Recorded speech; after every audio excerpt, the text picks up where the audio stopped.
Nefes alamıyorsunuz. Arkanızdan binlerce insan sizi itiyor. Önünüzde ise açılmayan bir kapı. 17 Eylül 1967'de 43 kişinin öldüğü Türk futbolunun en büyük faciası böyle başladı. Bugün Kayseri ile Sivas'ı birbirine düşman eden, koca bir ülkeyi yasa boğan o büyük spor hikayesini hatırlıyoruz. Drampiyon Sports'a hoş geldiniz.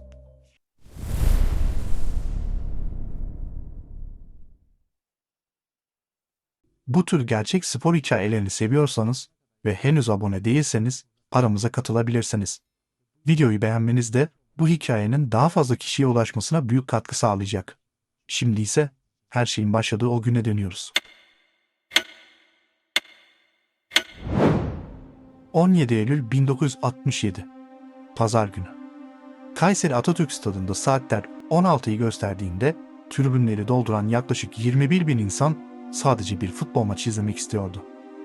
Karşılaşma yeni kurulan iki komşu şehrin Kayserispor ile Sivasspor'un resmi ligdeki ilk randevusuydu. Ancak o gün çimlere yansıyacak olan şey basit bir 90 dakikalık rekabetten çok daha fazlasıydı. 1960'lı yıllarda Türkiye Futbol Federasyonu Başkanı Orhan Şeref Apak'ın öncülüğünde başlatılan Anadolu'da profesyonel futbolu yaygınlaştırma hamlesi Taşra'da büyük bir heyecan yaratmıştı. İstanbul, Ankara ve İzmir tekelindeki futbol artık Anadolu şehirlerinin gurur ve kimlik simgesi haline gelmişti. Kayserispor 1966'da, Sivasspor ise hemen ardından 1967'de kurulduğunda bu iki kulüp arasındaki ilk maç bir onur mücadelesine dönüşmüştü. Komşu iller Kayseri ve Sivas arasında ticaret ve şehir milliyetçiliği temelli rekabet hep yüksekti. Halklar iç içe geçmiş, Kayseri'de binlerce Sivaslı, Sivas'ta ise yüzlerce Kayserili esnaf hayat kurmuştu.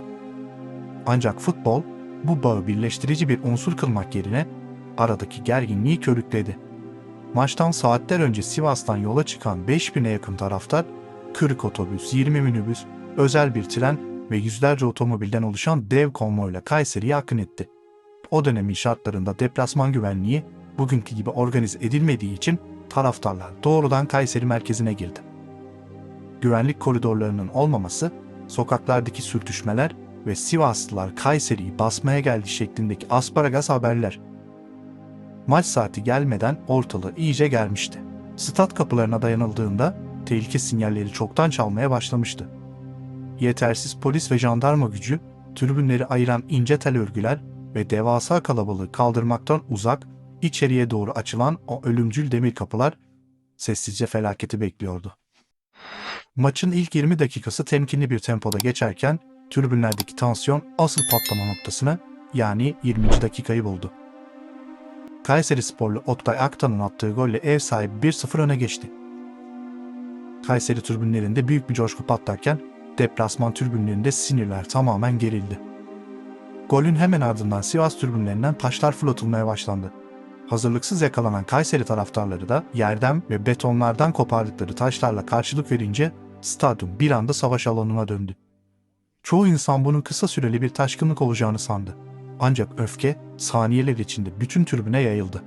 Korkuya kapılan yüzlerce insan saldırıdan uzaklaşmak ve güvenliğe ulaşmak için aynı anda çıkış kapılarına yöneldi. Sahadaki futbolcular olup biteni anlamaya çalışırken tribünlerdeki panik artık geri dönülemez bir noktaya ulaşmıştı. Kayseri Atatürk Stadı'nın demir kapıları içeriye doğru açılması o an binlerce insan için ölüm fermanı oldu. Kalabalık dar koridorlara, merdiven boşluklarına hücum edip kapılara yüklendikçe kapıları itmek imkansız hale geldi. Öndekiler sıkışıp kalırken arkadan gelen devasa kitle baskısı insanları ezmeye başladı. O gün hayatını kaybedenlerin çok büyük bir kısmı doğrudan bir darbe nedeniyle değil, göğüs kafeslerine binen devasa basınç ve havasızlıktan dolayı ayakta can verdi.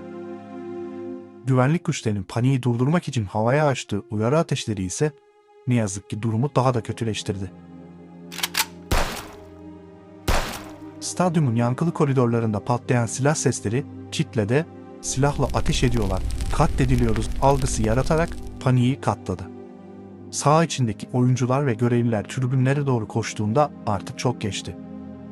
Dönemin yetersiz acil yardım imkanları ve ambulans eksikliği yaralılara zamanında müdahale edilmesini engelledi. Resmi rakamlara göre 43 kişi hayatını kaybetti. Yüzlerce kişi de yaralandı.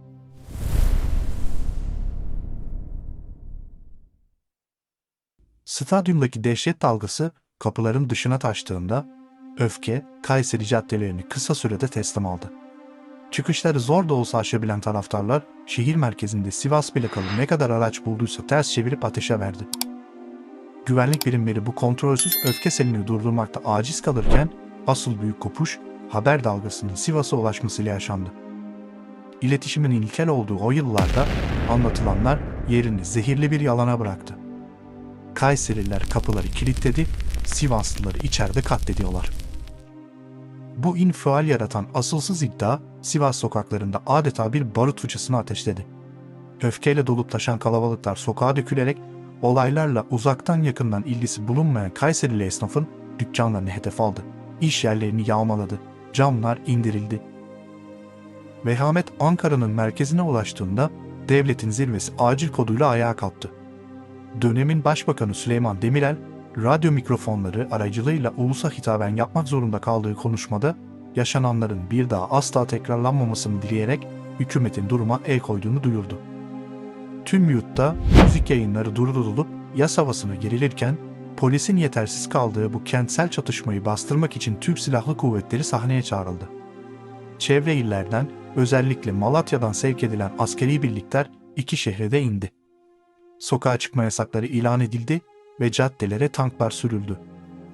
Günlerce süren ağır abluka ve tedbirler sayesinde sokaklar ancak sakinleştirildi.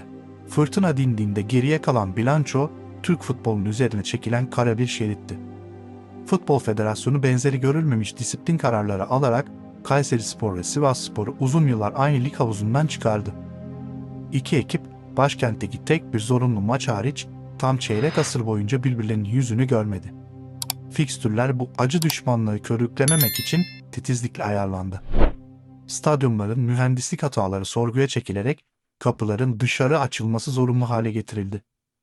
Ve tribün güvenliği tanımı baştan yazıldı. Aradan geçen yarım asrı aşkın süre, Süper Lig'deki randevularda sergilenen çiçek takdimlerini ve barış demeçlerini getirse de 17 Eylül 1967 Pazar günü o cehennem koridorlarında sönüp giden 43 canın açtığı boşluk asla kapanmadı. Bu trajik olay, spora rengini veren rekabet duygusunun akıllara harmanladığımızda nasıl bir kıyıma dönüşebileceğinin en acı kanıtı olarak tarihe kazındı. Çünkü günün sonunda gerçeği değiştiremeyen tek bir kural vardır. Hiçbir kupa, hiçbir puan ve hiçbir galibiyet, hayattan koparılan tek bir masum insanın nefesinden daha değerli olamaz.